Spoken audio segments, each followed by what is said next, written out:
बर्हापीडं नटवरवपुः कर्णयो कर्णीकारं बिभ्रदवासकनककपिशं वैजयन्तीं जमालां रन्ध्रान् वेणुरदरसुधया पूरयन् गोपवृन्दैः वृन्दारण्यशोपदरमणं प्रादुषदगीतकीर्तिः। हरे कृष्ण कृष्ण कृष्ण हरे हरे, हरे राम राम राम हरे हरे। आज हम लोग द्वितीय भाग श्री सर्वधर्मान् परित्यज्य मामेकं शरणं व्रज अहं त्वां सर्वपापेभ्यो मोक्षयिष्यामि मा शुचः, गीता का 18 अध्याय का 66 नंबर श्लोक। भगवान तृतीय अध्याय में यदा यदा हि धर्मस्य ग्लानिर्भवत भारत अभ्युत्थानमधर्मस्य तदात्मनां सृजाम्यहम्, धर्म संस्थापनार्थाय संभवानि युगे युगे। धर्म का सुंदर भाव से संस्थापन करने के लिए ही भगवान का अवतार होता है। और यहाँ कह रहे हैं कि सर्वधर्मान परित्याज्य, किस धर्म का परित्याग करने के लिए भगवान कह रहे हैं? क्या धर्म एक ही होता है या अनेक होता है? तो किस धर्म को त्याग करने के लिए भगवान कहते हैं? तो यहाँ कहते हैं सर्वधर्मान परित्यज्य मामेकं शरणं व्रज अहं त्वां सर्वपापेभ्यो मोक्षयिष्यामि मा शुचः। अर्थात भगवान अर्जुन से यह कहना चाहते हैं कि हे अर्जुन, वर्ण आश्रम आदि शारीरिक जितने भी धर्म हैं और मानसिक धर्म को परित्याग करो, और परित्याग करके एकमात्र मेरी शरण ग्रहण करो, मेरी शरण ग्रहण करो।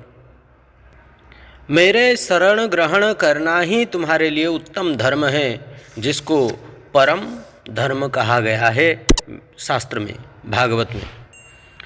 भगवान अर्जुन से यह भी कह रहे हैं, भागवत का प्रमाण देते हुए कहते हैं, जब तक विषयों से वैराग्य उत्पन्न नहीं हो जाता है, जैसे ये संसार का विषय संसार से विषयों से वैराग्य उत्पन्न नहीं हो जाता है, जब तक विषयों से वैराग्य ना हो और मेरी कथा में श्रद्धा उत्पन्न नहीं हो, तभी तक नित्य नैमित्तिक कर्म का आचरण करना चाहिए।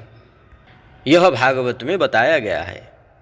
और भी कहते हैं श्रीमद् भागवत महापुराण में कि वेद शास्त्र में मेरे द्वारा उपदिष्ट स्वधर्म की अनुष्ठान में गुण और दोषों की, अर्थात दोष समूहों को, शास्त्र में गुण और दोष दोनों ही उपदिष्ट है, इसलिए गुण और दोष समूह को जानकर भी धर्म का परित्याग कर जो केवल मेरी सेवा करते हैं, वे उत्तम साधु में परिगणित होते हैं। श्रीमद् भागवत महापुराण 11 स्कंद 11 अध्याय 32 नंबर श्लोक में कह रहे हैं, श्री भगवान उवाच, भगवान उद्धव जी से कह रहे हैं, आज्ञायैव गुणान् दोषान् मयादिष्टानपि स्वकान् धर्मान् संत्यज्य यः सर्वान् मां भजते स सत्तमः, इत्यादि उद्धव जी से कह रहे हैं। ज्ञान की इन युक्तियों के साथ सामंजस्य रखकर व्याख्या करना निश्चय ही आवश्यक है। इस श्लोक में क्या कहा? सर्वधर्मान परित्यज्य। यह जो परित्यज्य है, परिशब्द जो है, परिशब्द यहाँ पर परिशब्द जो है, यह परिशब्द प्रत्युक्त हुआ है। उसके द्वारा ही सूचित होता है कि केवल फल त्याग को ही लक्ष्य नहीं किया जा रहा है। अर्थात भगवान यह कहना चाहते हैं कि अतएव एकमात्र मेरी शरण ग्रहण करो। धर्म, ज्ञान या योग अथवा अन्य देवताओं का आदि शरण ग्रहण मत करो। अन्य देवताओं का शरण ग्रहण मत करो, यही कहना चाहते हैं भगवान। इसलिए पहले यह व्यक्त हुआ है कि इसलिए यत् करोषि यदश्नासि, गीता का 9:23 श्लोक में कहा गया है, इत्यादि वाक्यों के द्वारा मैंने तुम्हें कर्म मिश्र भक्ति का अधिकारी बतलाया है, किंतु अभी अत्यंत कृपापूर्वक तुम्हें अनन्या भक्ति में अधिकार दिया गया है। यह अनन्य भक्ति सौभाग्यवशतः एकमात्र मेरे एकांतिक भक्ति की कृपा के द्वारा ही प्राप्य है। एकांतिक भक्ति का अर्थ क्या है? अकेले घर के अंदर में बैठ करके या वन में जा करके एक अकेले में बैठ करके भजन करना नहीं, यह नहीं है एकांतिक। कुछ लोग समझते हैं कि एकांतिक भजन यह है कि किसी आश्रम में अकेले में जाकर के बैठ करके भजन करना, किसी का शकल नहीं देखना, इस प्रकार का ऐसा नहीं है। एकांतिक भजन का मतलब कृष्ण का भजन कर रहे हैं तो कृष्ण का ही भजन करेंगे, राम का भजन कर रहे हैं तो राम का ही भजन करेंगे। निष्ठा एक में ही होना चाहिए। निष्ठा अनेक में होने से हमारा मन विचलित हो जाता है, और एक में ही हमारा निष्ठा बना रहे तो हमारा मन विचलित नहीं होगा। गोपियों को किसी ने पूछा कि तुम नरसिंह को, राम को जानते हो? तो बोलते हैं कि नहीं, मैं तो इनका नाम तक भी नहीं जानता हूं, मैं तो केवल कृष्ण कन्हैया को ही जानता हूं। ब्रज की गोपियां भगवान श्री कृष्ण को छोड़ करके और किसी को जानते भी नहीं हैं। उनके कितने अवतार क्या है, सब कुछ बोध होने पर भी सब कुछ भूल चुके हैं कृष्ण का प्रेम में। एकांतिक भजन का अर्थ यही है, कृष्ण का भजन करो साधु संग के माध्यम से, साधु संग का चरण आश्रय होकर, वेदानुग होकर भगवान श्री कृष्ण का भजन करो। भगवान श्री राधा कृष्ण युगल किशोर का भजन को छोड़ करके और किसी को जानो भी मत। केवल एकमात्र युगल किशोर का सेवा करना, उन्हीं की भजन करना और उन्हीं के अनुयायी में रहकर भजन करना, साथ साधु संग, उन्हीं के ही साधु का संग करना, सत्संग करना, श्रवण करना, कथा कीर्तन करना, नाम जप करना, उनकी सेवा करना, यही एकांतिक भजन है। क्योंकि साधु संग के बिना हमारा भजन नहीं हो सकता। साधु संग सर्वशास्त्र कहे, लह मात्र साधु संग सर्व सिद्धि है। साधु संग के द्वारा ही हमारा भजन भक्ति सब कुछ सिद्ध होगा, नहीं तो सिद्ध नहीं हो पाएगा। इसलिए भगवान श्री कृष्ण यहाँ यह कहना चाहते हैं कि सर्वधर्मान परित्याज्य, अर्थात सर्व शब्द लगाए यहाँ पर, अर्थात वर्ण, आश्रम धर्म, शारीरिक धर्म, मानसिक धर्म आदि जितने भी धर्म हैं, इन सब चीज को त्याग करके जो जीव मेरा एकमात्र शरण ग्रहण करके मेरा चरण का सेवा करता है, यही जीव का धर्म है। जीवेर स्वरूप है नित्य कृष्ण दास, ताहार ततष्टा शक्ति भेदाभेद प्रकाश। कृष्ण र ततष्टा शक्ति भेदाभेद प्रकाश। यही जीव का धर्म क्या है कि भगवान का सेवक, भगवान का सेवा करना चाहिए, भगवान का भजन करना चाहिए। यही जीव का धर्म है, परम धर्म है।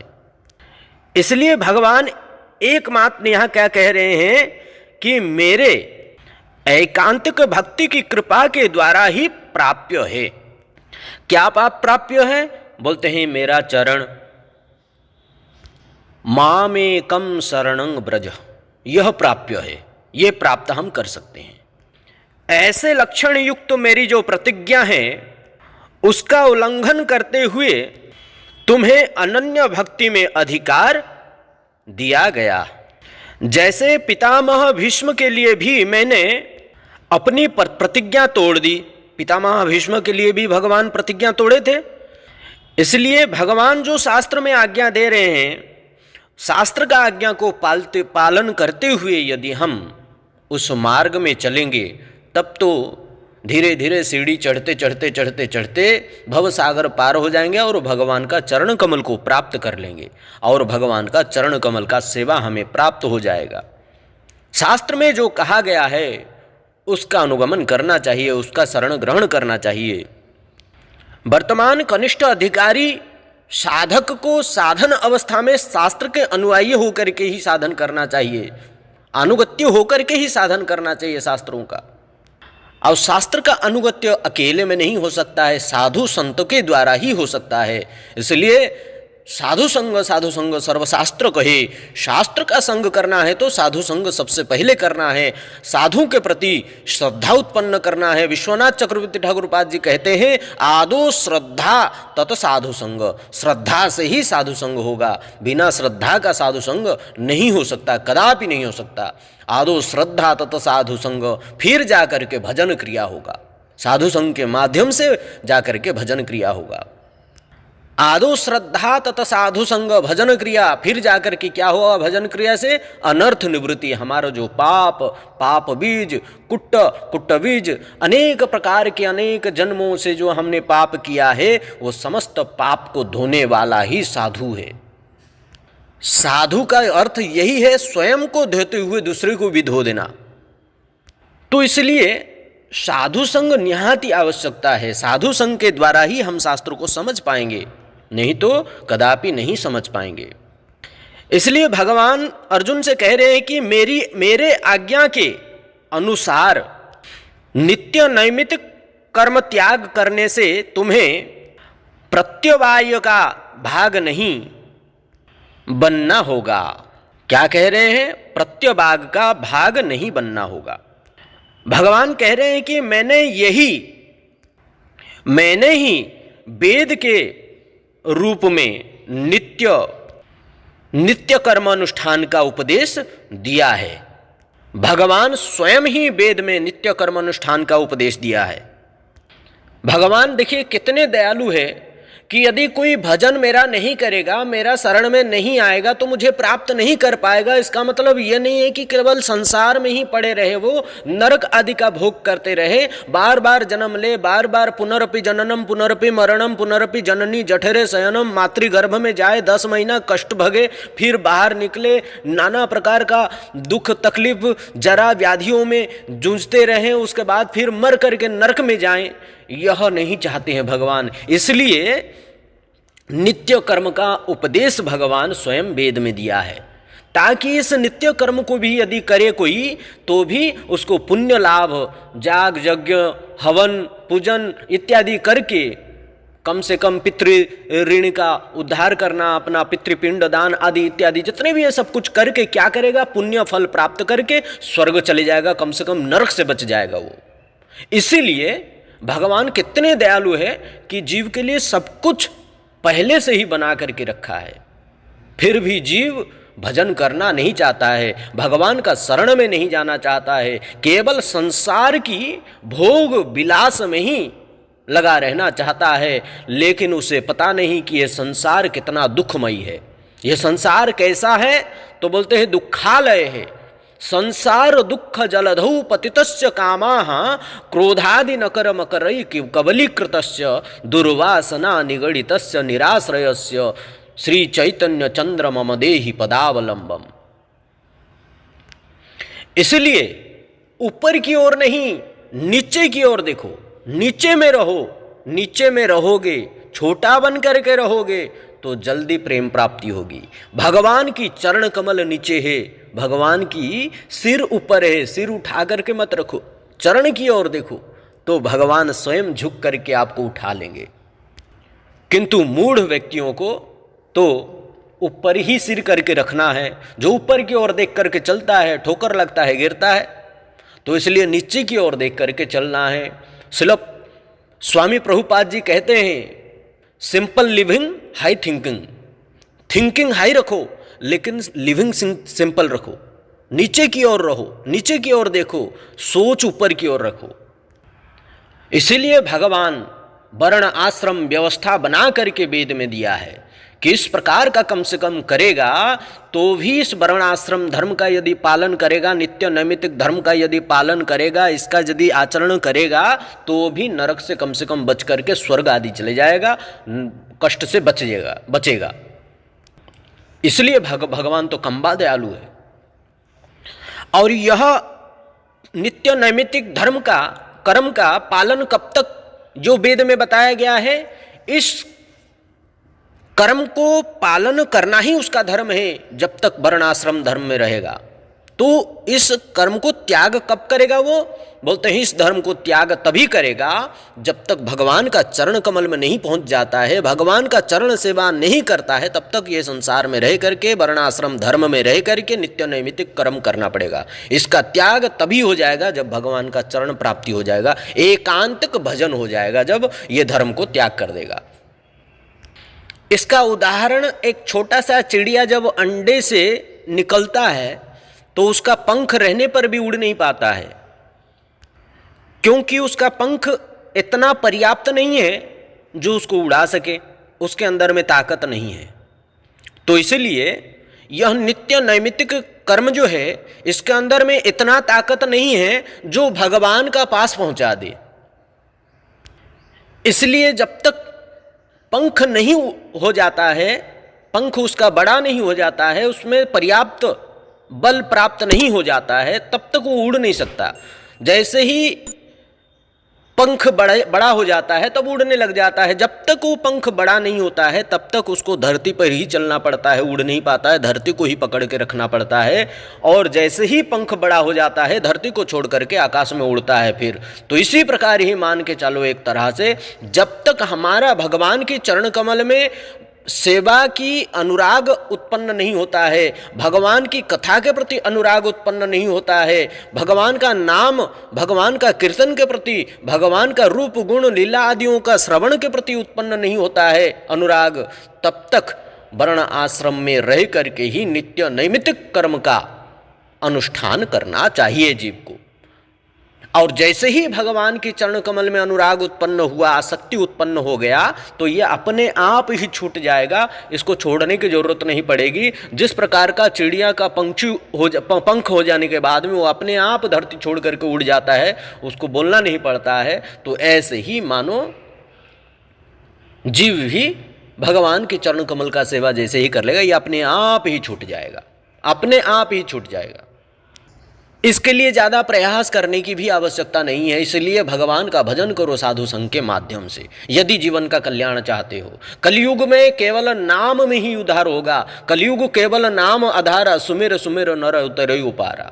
जहाँ देखो नाम ही है, भगवान का नाम, भगवान का कीर्तन, भगवान का कथा श्रवण करना ही हमारा चित्त रूपी दर्पण मार्जन होगा। नहीं तो हमारा हृदय जब तक निर्मल नहीं होगा तब तक हम भजन नहीं कर पाएंगे, साधन नहीं कर पाएंगे, नाना प्रकार का दुखों में ही परेशान रहेंगे। इसलिए वेदों में भगवान इस प्रकार का व्यवस्था उपदेश दिए हैं। अब अभी स्वयं ही उसे परित्याग का उपदेश दे रहे हैं। भगवान स्वयं अर्जुन को कह रहे हैं कि अब मैं स्वयं ही उसे परित्याग का उपदेश दे रहा हूं, क्योंकि जब तक भगवान का सेवा, भगवान का कीर्तन के प्रति अनुराग उत्पन्न नहीं होता, भगवान का कथा के प्रति, नाम के रूप के गुण के प्रति अनुराग उत्पन्न नहीं होता है, तब तक यदि हम वर्णाश्रम धर्म को मानेंगे नहीं और नित्य नैमित्तिक कर्म को मानेंगे नहीं तो हमें पाप लग जाएगा। तो पाप लग जाएगा, उसका फल क्या है? नरक। तो इसको अगर कम से कम मानेंगे तो पुण्य होगा, तो स्वर्ग चले जाएगा, कम से कम नरक से तो बचेगा थोड़ा। तो इसलिए, परंतु अब कह रहे हैं कि अभी स्वयं भगवान स्वयं ही उस नित्य नैमित्तिक कर्म जो है, वर्ण आश्रम धर्म आदियों को त्याग करने का उपदेश दे रहा हूं, भगवान स्वयं कह रहे हैं। अतएव नित्य कर्म के त्याग से भी तुम्हें पाप होने की संभावना ही कहां है, यह प्रश्न कर रहे हैं। तुम्हें संभावना ही कहां है पाप होने की? कोई पाप ही नहीं होगा। क्योंकि कोई पाप मेरा शरण में आ ही नहीं सकता है, मैं निष्पाप हूं। भगवान स्वयं निष्पाप है, भगवान का चरण में जाने के बाद उसका पास पाप कहां से रह जाता है। प्रत्युत मेरे उपदेश के बाद भी नित्य कर्म का अनुष्ठान करने से ही साक्षात मेरी ज्ञान का उल्लंघन करने के कारण तुम्हें पाप का भागी होना पड़ेगा। भगवान जो चीज को शास्त्र में बताया गया है, बताए हैं, उस ज्ञान को पालन करो। उस ज्ञान का यदि उल्लंघन कोई सुन करके भी उल्लंघन करता है तो वो पाप का भागी बनता है, फिर उसको नरक का सजा भोग करना पड़ता है। फिर भगवान भी उससे रूठ जाते हैं, क्योंकि भगवान का वाक्य को माना नहीं उसने। इसलिए कह रहे हैं इससे अवहित हो, इससे बचो, बात का उल्लंघन मत करो, मेरा आज्ञा का उल्लंघन मत करो। मेरा आज्ञा का जो उल्लंघन करता है वो पाप का भागी बनता है। मेरा आज्ञा का उल्लंघन मत करो। साक्षात मैं कह रहा हूं तो मेरा आज्ञा का उल्लंघन मत करो। मैं यदि तुम्हें उपदेश दे रहा हूं, वेद शास्त्र का ही अनुसार में ही उपदेश दे रहा हूं, मैं स्वयं स्वतंत्र रूप से भी उपदेश नहीं दे रहा हूं। भगवान स्वयं कह रहे हैं कि मैं जितना मेरा वाक्य को नहीं मानता हूं, मैं शास्त्र का वाक्य को ही मानता हूं। शास्त्र का वाक्य जो भी कह रहा है वो मेरे लिए सर्वोपरि है। इसलिए है अर्जुन, मेरा बात का उल्लंघन मत करो। यदि उल्लंघन करेगा जो भी तो वो पाप का भागी बनेगा, इससे अवहित हो। क्योंकि यदि कोई व्यक्ति किसी के शरणागत होता है तो मूल्य द्वारा बिके हुए पशु की भांति उसके अधीन रहता है। जिस प्रकार एक पशु को हमने खरीद के ले आया और वो हमारा हो गया, वो हमारे अनुसार में ही रहेगा, हम जैसे रखेंगे उसको वो ऐसा ही रहेगा। तो इसीलिए हम बिन मोल के भगवान के चरण में अगर शरणागत हो जाते हैं, हम उसी प्रकार रहेंगे। एक पशु जैसे बिके हुए पशु जिस प्रकार का रहता है उसी प्रकार का ही रहेंगे। इसलिए कहा कि वे पशुओं के भांति अधीन में रहता है और वे प्रभु उनसे जो करवाते हैं वह वही करता है। जहाँ जिस स्थान में रखता है वह उसी स्थान में रहता है और जो कुछ खाने देता है वही भोजन करता है। इसी को ही शरणागत का लक्षण कहते हैं। यही शरणागत का लक्षण धर्म का तत्व है। ध्यान से श्रवण कीजिए तो जरूर समझ में आएगा कुछ ना कुछ। यही एकमात्र शरणागत का लक्षण है और उसका धर्म तत्व यही है। शरणागत का लक्षण धर्म तत्व यही है। हरे कृष्ण, राधे राधे। आज यहीं वाणी को विराम करते हैं। कल आगे की कथा को हम लोग श्रवण करेंगे निरंतर इसी श्लोक को ही। आप लोग ऐसे ही कृपा बनाए रखिए इस बालक के ऊपर में। आप लोग का सपोर्ट ही हमारे लिए ताकत है, हमारा सब कुछ है। इसलिए आप सब कृपा करके शुद्ध भक्ति चैनल में बने रहिए और वीडियो को शेयर, लाइक एवं सब्सक्राइब एवं सर्वत्र वितरण कीजिए। यही भगवान का प्रचार है, यही प्रभु का सेवा है। इस प्रकार सोच करके आप लोग सर्वत्र वितरण कीजिए। आप सबका सहायता से ही हम सब मिल करके भगवान का सेवा कर सकते हैं, भगवान का प्रचार कर सकते हैं, हमारा सनातन धर्म का प्रचार हो सकता है। इसलिए आप सबको धन्यवाद। आप सबकी चरण कमल में दंडवत प्रणाम। हरे कृष्ण, राधे राधे। कल हम लोग श्रवण फिर से दूसरा पाठ को करेंगे, तीसरा पाठ को।